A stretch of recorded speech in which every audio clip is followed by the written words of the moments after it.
Hello students, welcome back to Prep On. Indian polity को आगे बढ़ाते हैं। Now we are discussing part 5 of the constitution and part 5 comprises union executive, union legislature, union judiciary and comptroller and auditor general of India CAGI। ये संस्थाएं होती हैं part 5 में। Union executive means president plus vice president plus council of ministers. Union legislature means parliament of India. Union judiciary means supreme court and office of comptroller and auditor general of India. इन चारों को मिला के कहते हैं part 5। अब इनको हम देखते जाएंगे। ये आपको याद होगा, एग्जीक्यूटिव क्या होता है, लेजिस्लेचर क्या होता है, जुडिशरी क्या होती है। ये 3 ऑर्गन्स हैं पॉलिटिकल सिस्टम के, और इनके खर्चों पे जो निगरानी रखता है, इनके खर्चों को जो ऑडिट करता है, चेक करता है, वो होता है ऑफिस ऑफ CAGI। ये बाद में देखेंगे। तो सबसे पहले देखते हैं यूनियन एग्जीक्यूटिव। सबसे पहले राष्ट्रपति, प्रेसिडेंट ऑफ इंडिया। तो सबसे पहले देखते हैं president of India. President is head of the state. Bharat को कौन रिप्रेजेंट करता है? राष्ट्रपति रिप्रेजेंट करते हैं, इसलिए president is head of the state, but has only nominal powers. राष्ट्रपति के पास होती है बस nominal powers. Real powers are with prime minister. Real powers are with prime minister, who is called head of the government, and he has real powers. राष्ट्रपति भारत को represent करते हैं, लेकिन गवर्नमेंट को रिप्रेजेंट करते हैं प्रधानमंत्री। Everything is done in the name of president, but on the advice of council of ministers headed by PM. So all the decisions are actually taken by Prime Minister, but they are executed in the name of President of India. If this is so, this is called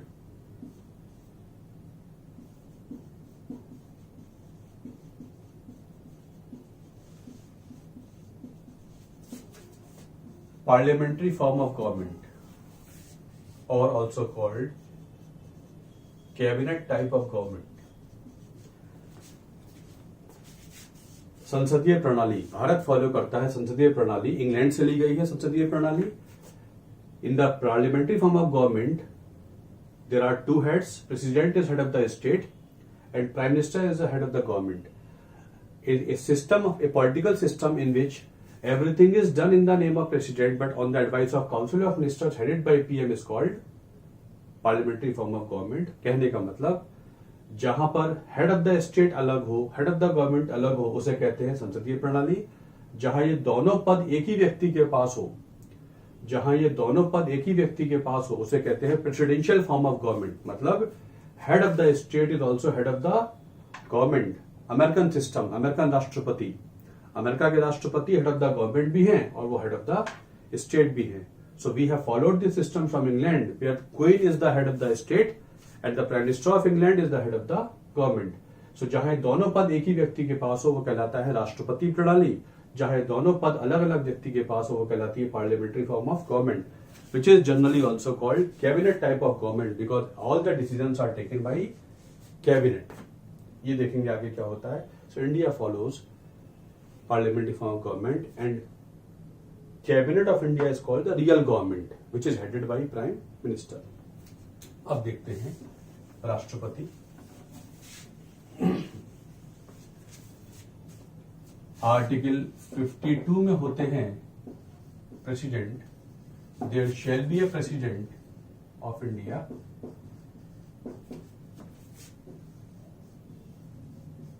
election इसमें दो बातें और लिख लीजिए। अच्छा, बाद election लिख लीजिए, पहले बाद में लिखेंगे।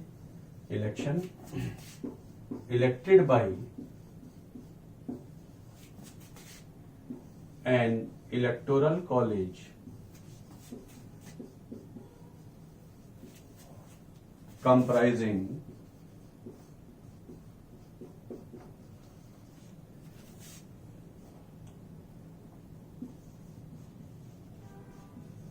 elected MPs, elected MLAs, and including those of Delhi and Puducherry. Delhi और पौंडीचेरी ये यूनियन टेरिटरीज है, बट स्पेशल टाइप है। कैसे है बाद में देखेंगे। तो राष्ट्रपति को चुनने वाले कहलाते हैं इलेक्टोरल कॉलेज, और इलेक्टोरल कॉलेज के मेंबर कौन होते हैं? All elected members of Lok Sabha and Rajya Sabha, all elected vidhayak member of legislative assemblies of all states, and including MLAs of Delhi and Pondicherry. All these together are electors for the purpose of election of president. मतलब राष्ट्रपति को जनता सीधे नहीं चुनती है, राष्ट्रपति को वो चुनते हैं जिन्हें जनता पहले चुन चुकी होती है। तो राष्ट्रपति को चुनने वाले ये लोग होते हैं। तो कौन कौन नहीं होते, ये आपके एग्जाम में आता है। राष्ट्रपति को कौन कौन नहीं चुनता है?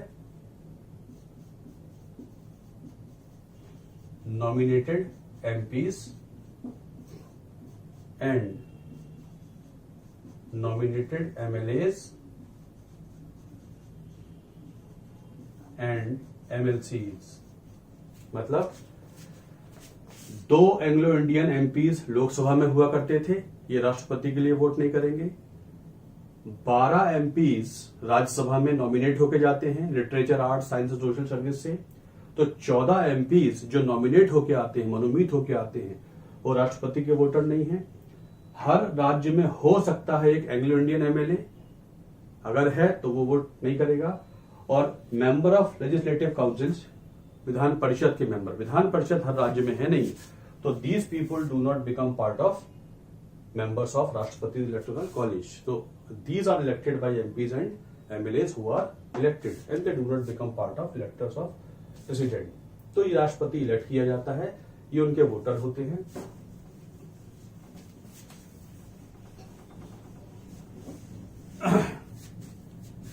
Method of election is called proportional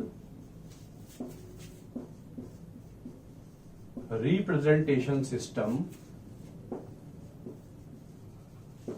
and single transferable vote, that is PRS and STV. An indirect method of election, मतलब एक ऐसा मेथड जहां सीधे जनता वोट नहीं देती है, जनता के चुने हुए लोग वोट देते हैं। तो राष्ट्रपति के मेथड को संविधान में बोला गया है PRS and STV, proportional representation system by a single transferable vote, PRS and STV, that is indirect method of election. क्योंकि राष्ट्रपति चुने जाते हैं, उनको चुना जाता है, लेकिन सीधे नहीं चुना जाता, उन्हें एमएलए एमपी चुनते हैं। क्योंकि भारत के राष्ट्रपति चुने हुए हैं, चुनाव द्वारा आते हैं, इसलिए India is a republic. Republic is an entity जिसका हेड इलेक्टेड होता है, तो इंडिया हो जाता है रिपब्लिक।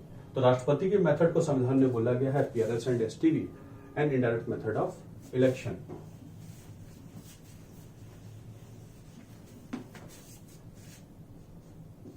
राष्ट्रपति का टेन्योर कितना होता है? 5 इयर्स। उससे पहले वो रिजाइन कर सकते हैं। अगर राष्ट्रपति रिजाइन करेंगे तो किसको करेंगे? वाइस प्रेसिडेंट को इस्तीफा सौंपेंगे अपना, उनको एड्रेस करेंगे, या may be removed by impeachment. Impeachment देखेंगे बाद में। वैसे उनका कार्यकाल 5 साल का होगा उस दिन से जिस दिन से वो अपना ऑफिस का कार्यभार संभालते हैं, जिस दिन से ही एज्यूम्स हिज ऑफिस, उस दिन से 5 साल काउंट होंगे। 5 साल से पहले ऑफिस खत्म हो सकता है यदि वो इस्तीफा दे दें। इस्तीफा देंगे तो वाइस प्रेसिडेंट को एड्रेस करेंगे, या उनको इम्पीचमेंट के द्वारा हटा दिया जाए, या ऑफिस में रहते हुए उनकी डेथ हो जाए। 3 तरीके से उनका कार्यकाल 5 साल से पहले भी खत्म हो सकता है। However it may be extended beyond 5 years if newly elected president is unable to assume his charge। इसको समझ लीजिए, राष्ट्रपति का कार्यकाल कभी भी 5 साल से आगे नहीं जाता। जा सकता है तो बस एक ही सूरत में, अगर नया चुना हुआ राष्ट्रपति किसी कारण से 5 साल खत्म होने के बाद अपना कार्यभार संभाल ना सके। ऐसे मान लेते हैं कि 25 जुलाई को राष्ट्रपति अपना कार्यभार संभालते हैं, इस समय 25 जुलाई का पीरियड है। 25 जुलाई से पहले राष्ट्रपति का इलेक्शन करा दिया जाता है, लेकिन किसी वजह से जो चुने हुए राष्ट्रपति हैं वो 25 जुलाई को अपना ऑफिस एज्यूम नहीं कर पाएंगे, तो जो आउटगोइंग राष्ट्रपति हैं वो तब तक कंटिन्यू करते रहेंगे जब तक नए वाले राष्ट्रपति अपना ऑफिस एज्यूम नहीं करेंगे। ऐसे में उपराष्ट्रपति को राष्ट्रपति बन के काम करने का अधिकार नहीं मिलता है। Otherwise the tenure of president never goes beyond 5 years। He goes beyond 5 years only when the newly elected president is unable to assume his charge. In that event the outgoing president continues until the day the new one takes his charge. In the other 3 situations, if he resigns or if he is removed or if he dies in office before 5 years, then the vice president becomes president of India for some time। लेकिन 5 साल पूरे हो रहे हैं और राष्ट्रपति चुन लिया गया है तो वो पुराना वाला तब तक काम करेगा जब तक नया वाला अपना ऑफिस एज्यूम नहीं करेगा, और नए वाले का जिस दिन ऑफिस एज्यूम करेगा उस दिन से ही 5 साल काउंट किए जाएंगे, the day he assumes his office. तो वैसे टेन्योर होता है 5 साल का। 5 साल से पहले खत्म हो सकता है 3 तरीके से, या तो इस्तीफा हो जाए, या रिमूवल हो जाए, या ऑफिस में रहते हुए डेथ हो जाए, और या एक स्थिति में 5 साल के आगे भी जा सकता है अगर स्थिति कुछ ऐसी वाली हो, वरना 5 साल के आगे नहीं जाता। तो उनका होता है टेन्योर।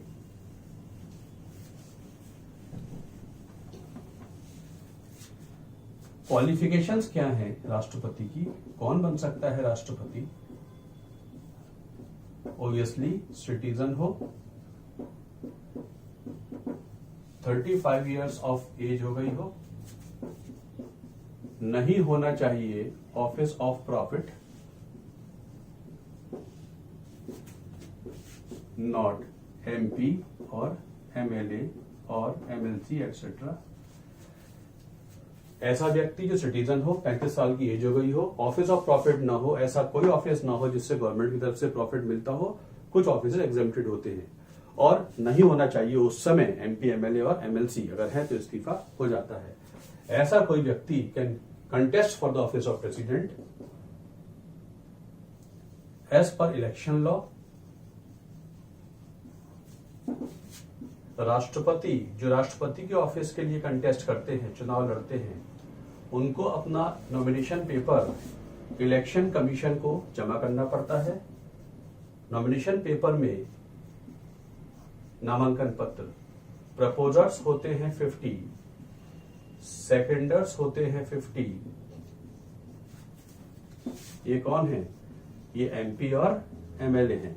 मतलब जो राष्ट्रपति के इलेक्शन लड़ना चाहता है उसे इलेक्शन कमीशन को जमा करना पड़ेगा अपना नॉमिनेशन पेपर, और नॉमिनेशन पेपर में इलेक्शन कमीशन देखेगा कि कम से कम 100 एमपी एमएलए ने सपोर्ट किया हो।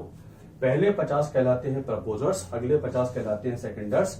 आई propose the name of mister X, I second the name of mister X. मतलब ये कौन है? ये एमपी और एमएलए हैं जो इलेक्टोरल कॉलेज के मेंबर हैं। हम और आप सपोर्ट नहीं कर सकते एमपी एमएलए, मतलब कम से कम 100 एमपी और एमएलए का सपोर्ट होना चाहिए। इसका मतलब ये भी नहीं है कि 50 एमपी होंगे 50 एमएलए होंगे, हो सकता है 100 एमपी हो जाए, हो सकता है 100 एमएलए हो जाए, हो सकता है 10 एमपी हो, 90 एमएलए हो, टोटल 50 हो। अगर ये 99 है तो ये एप्लीकेशन कंप्लीट नहीं है। और सिक्योरिटी डिपॉजिट जिसे जमानत राशि कहते हैं वो होती है 15,000। ये इलेक्शन कमीशन के खाते में जमा करने पड़ते हैं। अगर पड़े हुए वोटों के 1/6 वोट मिल गए तो ये जमानत वापस हो जाएगी। अगर पड़े हुए वोटों के 1/6 वोट नहीं मिले तो जमानत जब्त हो जाती है। ये सभी इलेक्शंस के लिए होता है। पड़े हुए वोटों के 1/6 वोट मिल जाए तो पैसा वापस हो जाता है, भले ही हारे या जीते। ये इलेक्शन लॉ की कंडीशंस है, ये कॉन्स्टिट्यूशन की कंडीशंस है। अगर anybody who fulfils all this condition can contest for the office of president. One can become president any number of times. One can become president any number of times. राष्ट्रपति कितनी बार भी भारत में बन सकते हैं। अमेरिकन संविधान में 2 बार बनने की लिमिट है। 2 बार से ज्यादा कोई राष्ट्रपति नहीं बन सकता। वो बात अलग है। रूजवेल्ट 3 बार बने थे। अमेरिका में रूजवेल्ट 3 बार बने थे। अदरवाइज अमेरिकन सिस्टम में 2 बार की कंडीशन है। हमारे यहाँ की कंडीशन नहीं है। So long as one can fulfil all these conditions, one can become president of any number of times. कितनी बार भी राष्ट्रपति बन सकते हैं। ये कंडीशंस इलेक्शन लॉ की हैं, ये कॉन्स्टिट्यूशन की है। Anybody who fulfils can contest for the office of president. These are the qualifications for one who wants to contest for the office of president.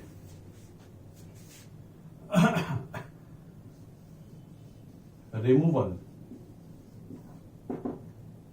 may be removed. ऐसे लिख लीजिए। The resolution for removal can be introduced in either house. राष्ट्रपति को हटाने का काम कोई भी हाउस शुरू कर सकता है, लोकसभा या राज्यसभा, दोनों ही शुरू कर सकते हैं। Ground is violation of the constitution. संविधान फॉलो ना हुआ हो, बस एक ही ग्राउंड है। एक ही ग्राउंड पर राष्ट्रपति को हटाया जा सकता है कि उन्होंने संविधान को फॉलो ना किया हो। अगर ऐसा है देन आइदर लोकसभा और Rajya Sabha can start the process. मतलब the resolution of removal can be introduced in either house. दोनों हाउस शुरू कर सकते हैं। Resolution requires special majority for its passage. और अगर इसको पास होना है तो दोनों हाउस में स्पेशल मेजॉरिटी चाहिए होती है, 2/3 ऑफ टोटल। लोकसभा की टोटल स्ट्रेंथ का 2/3, राज्यसभा की टोटल स्ट्रेंथ का 2/3 कहलाती है स्पेशल मेजॉरिटी। अगर दोनों में से एक भी हाउस से पास नहीं हुआ तो ये प्रोसेस वहीं के वहीं रुक जाएगा। दोनों हाउसेज में अगर स्पेशल मेजॉरिटी से पास हो जाएगा तो राष्ट्रपति हट जाएंगे। उनको हटाने से पहले हाउस को देना पड़ता है 14 डे का नोटिस। जब उनको हटाने का काम शुरू किया जाता है तो दिया जाता है 14 डे का नोटिस। नोटिस तभी जाएगा जब it is signed by at least 1/4 of the total member of the house.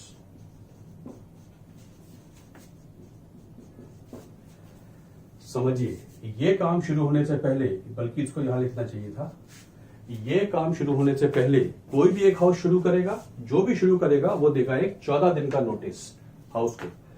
Notice तभी दिया जा सकता है जब उसको साइन करें कितने लोग, कम से कम 1/4 of the total strength of the house. अगर लोकसभा शुरू कर रहा है तो लोकसभा के 1/4 मेंबर साइन करेंगे। राज्यसभा शुरू कर रहा है तो राज्यसभा के 1/4 साइन करेंगे। कोई हाउस, दोनों को नहीं शुरू करना है, जो शुरू करेगा उसको नोटिस देना है।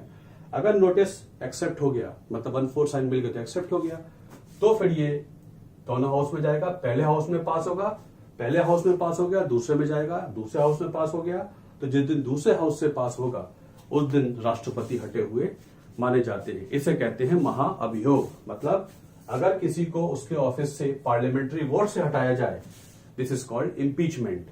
राष्ट्रपति के रिमूवल को संविधान में बोला गया है इम्पीचमेंट। आर्टिकल 61 में राष्ट्रपति का होता है इम्पीचमेंट। आर्टिकल 61 में होता है राष्ट्रपति का इम्पीचमेंट। हेंस राष्ट्रपति इज इम्पीच्ड अंडर आर्टिकल। तो उनको पार्लियामेंट्री वोट से हटाते हैं, उनको एमपी, लोकसभा के राज्यसभा के एमपी हटाते हैं, लेकिन चुनने में एमएलए भी काम आते हैं। लेकिन हटाने के लिए एमएलए की जरूरत नहीं है, सिर्फ राज्यसभा लोकसभा के एमपी वोट करते हैं। Both elected and nominated. Election में इलेक्टेड वोट करते हैं, यहाँ पर टोटल स्ट्रेंथ है, टोटल स्ट्रेंथ सभी लोग वोट करते हैं। हेंस आर्टिकल 61 में राष्ट्रपति को हटा सकते हैं। आज तक कोई राष्ट्रपति हटाया नहीं गया। आज तक भारत में किसी भी राष्ट्रपति के खिलाफ इम्पीचमेंट प्रपोजल नहीं आया। सिर्फ the only head of India who was tried to be removed by impeachment was Warren Hastings. Independence से पहले चले जाएं, भारत का हेड वॉरेन हेस्टिंग्स था, first governor general of Bengal. उसके खिलाफ इम्पीचमेंट इंग्लैंड की पार्लियामेंट में आया था, 7 साल चला था, बट उसको फिर छोड़ दिया गया था, माफ कर दिया गया था। अदरवाइज आज तक आर्टिकल 61 का इस्तेमाल इंडिपेंडेंट इंडिया में हुआ ही नहीं। इससे पहले, इंडिपेंडेंस से पहले भी सिर्फ एक ही गवर्नर जनरल है, Warren Hastings. This is called impeachment of president. ये राष्ट्रपति को हटाने का सिस्टम है। महाअभियोग, आज तक किसी राष्ट्रपति के खिलाफ इम्पीचमेंट नहीं आया। Miscellaneous facts. Rajendra Prasad remain president of India twice. 2 बार बने थे ये, 2 बार राष्ट्रपति बन चुके थे। Zakir Hussain and Fakhruddin Ali Ahmed died in office. पद पे रहते हुए डेथ हुई थी इनकी।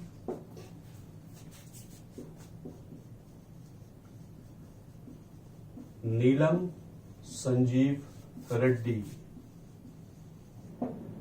1977 में इलेक्टेड अनअपोज्ड, कोई अपोजिशन नहीं था। He was earlier speaker of Lok Sabha. ये आपके एग्जाम में आ चुका है बीएसयू में। कौन से राष्ट्रपति थे जो अनअपोज्ड इलेक्ट हुए थे? नीलम संजीव रेड्डी। और कौन से थे जो राष्ट्रपति बनने से पहले स्पीकर रह चुके थे लोकसभा के? नीलम संजीव रेड्डी। 2 बार लोकसभा के स्पीकर रह चुके थे Neelam Sanjiva Reddy before he became president of India. Neelam Sanjiva Reddy, Zakir Hussain and Fakhruddin Ali Ahmed died in office. Rajendra Prasad remain president for more than twice. 2 से ज्यादा बार ये रह चुके थे। Salary of president is decided by parliament and is charged upon consolidated fund of India। ये budget में बता दूंगा। राष्ट्रपति की सैलरी पार्लियामेंट डिसाइड करता है, एक लॉ बनाया जाता है, उसमें इनकी सैलरी चार्ज होती है CFI पे, कंसोलिडेटेड फंड ऑफ इंडिया पे चार्ज की जाती है राष्ट्रपति की salary. This is president of India से संबंधित जो बेसिक फैक्ट्स हैं वो आपके लिए मैंने बता दिए। Now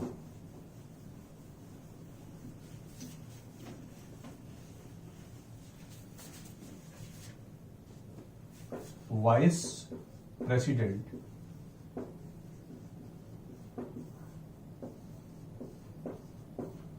there shall be a VP who shall be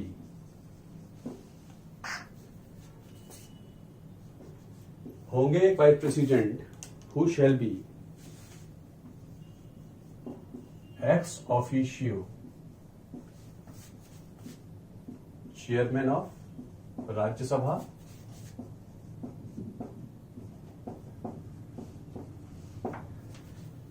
their share article 63 में होते हैं उपराष्ट्रपति, vice president who shall be ex officio chairman of Rajya Sabha. Officio का मतलब है whosoever becomes VP automatically becomes chairman of Rajya Sabha. जो VP बनेगा वही राज्यसभा का अध्यक्ष हो जाएगा।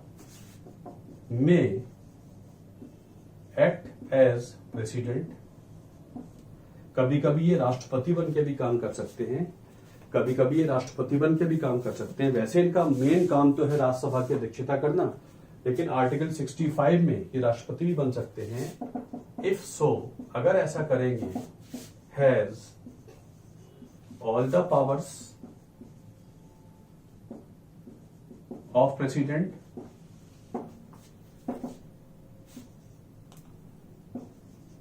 shall not act as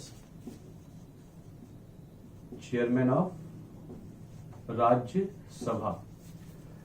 जब ये राष्ट्रपति बन के काम कर रहे होंगे तो इनके पास वो सारी पावर्स होंगी, इनकी सैलरी भी वही होगी, इनके ऑफिस की कंडीशन भी वही होंगी जो राष्ट्रपति के लिए हुआ करती हैं।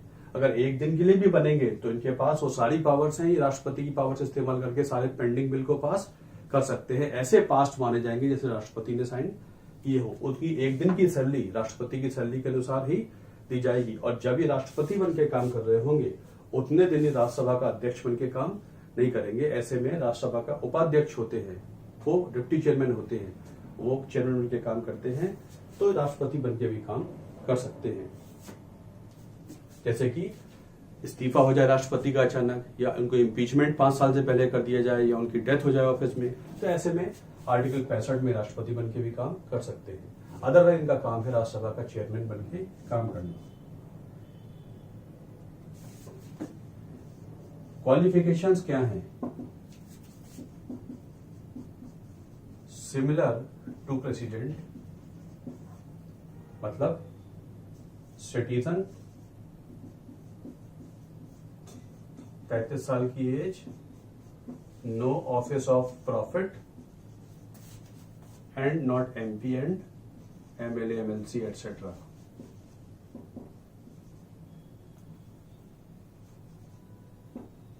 etc. should be eligible to become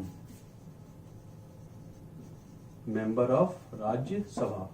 एक चीज यहां नोट कर लीजिए, राष्ट्रपति should be eligible to become member of Lok Sabha and उपराष्ट्रपति should be eligible to become member of Rajya Sabha.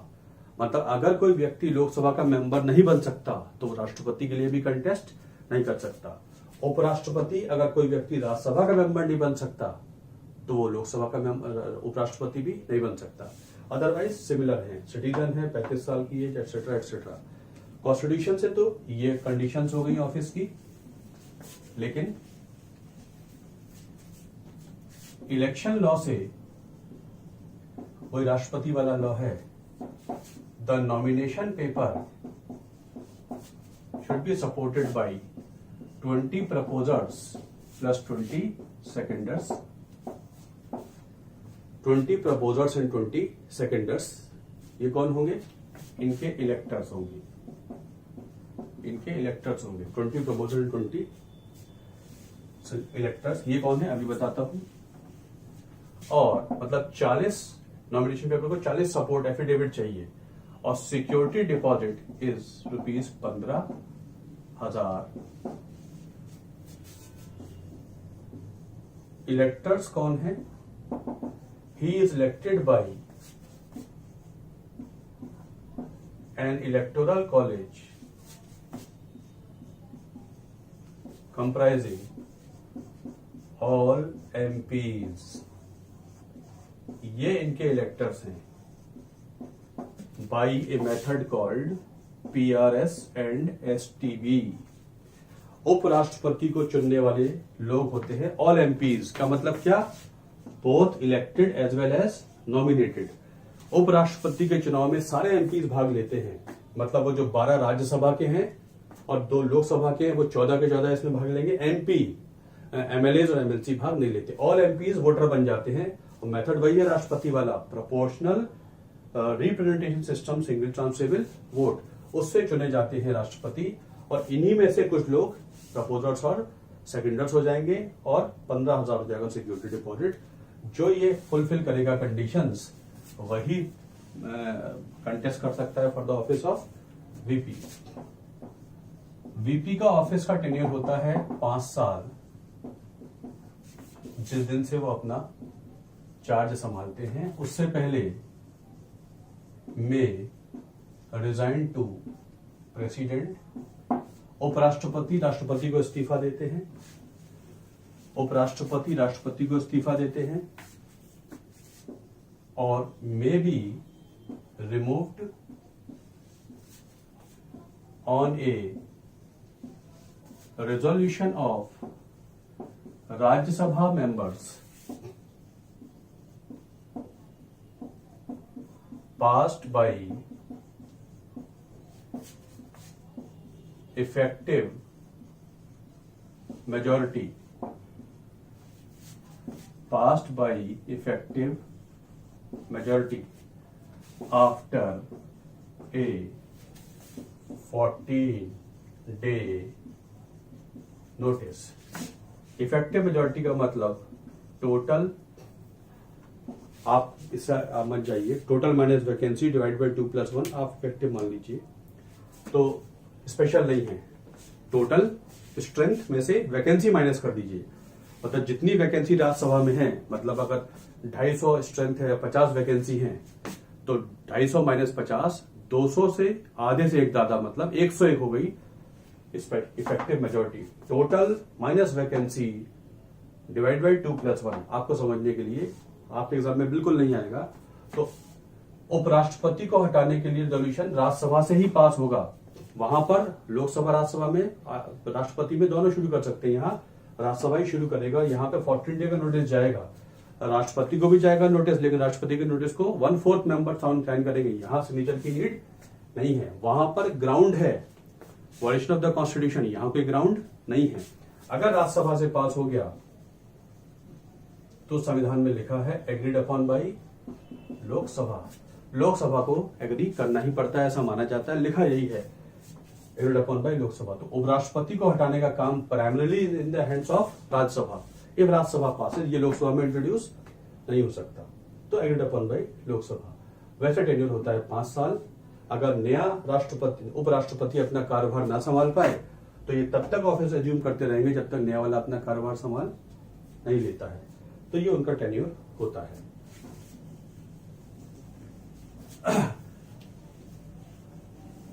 आज तक किसी उपराष्ट्रपति को इम्पीचमेंट से या इस प्रोसेस से नहीं हटाया गया। Miscellaneous points, oath of office कौन दिलाता है? प्रेसिडेंट। उपराष्ट्रपति को ओथ राष्ट्रपति दिलाते हैं, और राष्ट्रपति को चीफ जस्टिस ऑफ इंडिया दिलाता है। राष्ट्रपति को ओथ दिलाता है चीफ जस्टिस ऑफ इंडिया। अगर सीजीआई ना हो तो उससे अगला वाला जो जज होता है सुप्रीम कोर्ट का सीनियर मोस्ट, वो दिला देता है।